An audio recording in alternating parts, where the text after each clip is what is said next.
நண்பர்களே, பாருங்க கல்வராயன் மலையுடைய அழகை பாருங்க. சேராப்பட்டு மலை போகிறோம். இப்போ கல்வராயன் மலையிலிருந்து சேராப்பட்டுக்கு போகிறோம்.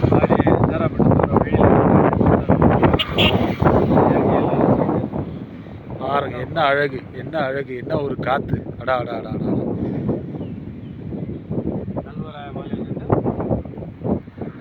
மழை வர்ற மாதிரி இருக்கு, கருமேகம் சூழ்ந்துகிட்டு இருக்கு.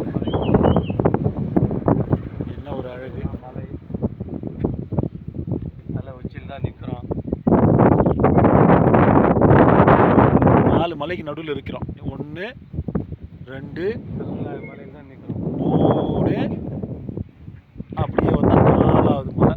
இந்த 4 மலைக்கு நடு பாதையிலே இருக்கிறோம், பள்ளத்தாக்கில் இருக்கிறோம். சுற்றி விவசாய நிலம், இயற்கையான காற்று, எழில் கொஞ்சம் பகுதின்னு சொல்கிறாங்க இல்லையா, அப்படி இருக்குது.